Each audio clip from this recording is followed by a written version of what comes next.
और चलिए बढ़ते हैं आगे। बात अब अगली खबर की करते हैं। केरल में विधानसभा चुनाव में मतदान जारी है। सुबह से ही वोटर्स में खासा उत्साह देखने को मिल रहा है। अलग अलग इलाकों में सामने आए दृश्य लोकतंत्र के इस पर्व की जीवंत तस्वीर पेश कर रही है। केरल में अभिनेता मोहनलाल और ने तिरुवनंतपुरम के मदाउनगुगल के एक मतदान केंद्र पर वोट डाला, तो वहीं इसरो के पूर्व वैज्ञानिक नंबी नारायण ने तिरुवनंतपुरम के इन चक्कल एलपी स्कूल में अपना वोट डाला।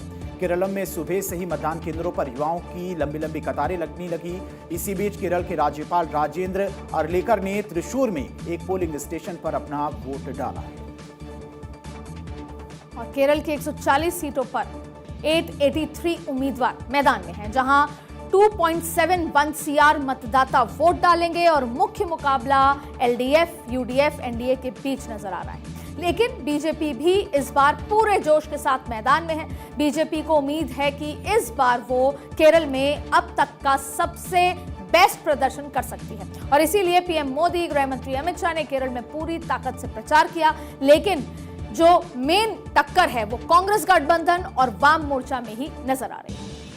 कांग्रेस महासचिव और सांसद केसी वेणुगोपाल ने अंबल पुझा में एक मतदान केंद्र पर अपना वोट डाला। अपना वोट डालने के बाद कांग्रेस सांसद केसी वेणुगोपाल ने कहा कि हम 100 सीटों का आंकड़ा पार करने जा रहे हैं। मेरा यही अनुमान है। पिछले 2-3 दिनों में कई खुलासे सामने आए, इसलिए मुझे लगता है कि सरकार पूरी तरह से बैकफुट पर है।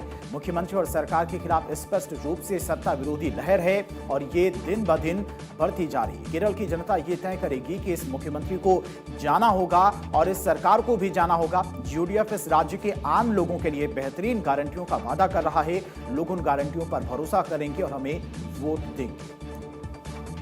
और केरल के मुख्यमंत्री पिनाराई विजयन ने कुन्नूर के पिनाराई आरसी अमला प्राइमरी स्कूल में विधानसभा चुनाव के लिए अपना वोट डाल दिया। वोट डालने के बाद पिनाराई विजयन ने कहा कि झूठा प्रचार एलडीएफ को नहीं हरा सकता। हमें हमेशा लोगों पर भरोसा रहा है और लोगों को हम पर भरोसा रहा है और पिछले 10 सालों में हम लोगों के साथ चले हैं और ये सफर जारी रहना चाहिए। हम लोगों के साथ हैं और लोग हमारे साथ हैं। सांप्रदायिक प्रचार में हमें नहीं हराया जा सकता। केरल बीजेपी के अध्यक्ष नेमोम से उम्मीदवार राजीव चंद्रशेखर ने तिरुवनंतपुरम के एक मतदान केंद्र पर अपना वोट डाला।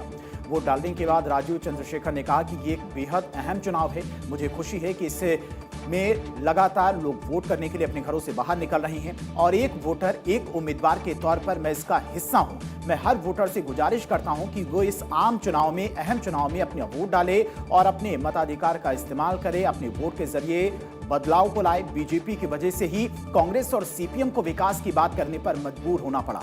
इस चुनाव में बीजेपी एनडीए का मजबूत प्रदर्शन राजनीतिक माहौल को बदल देगा और नेताओं को और ज्यादा जवाबदेह बनाएगा।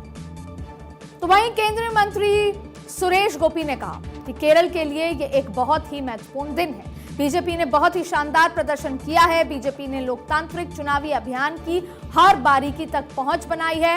वो उन सभी क्षेत्रों तक पहुंची है और हर अंतिम छोर को छुआ है। अब तक केवल नतीजों का इंतजार कर सकते हैं हम।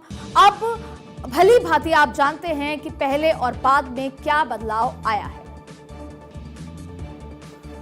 और चलिए इसी के साथ बढ़ते हैं आगे। बात अगली खबर की करते हैं। देश के 3 राज्यों में इस वक्त मतदान चल रहा है। असम, केरल और पुडुचेरी में आज विधानसभा चुनाव के लिए सिंगल फेज में वोटिंग हो रही है।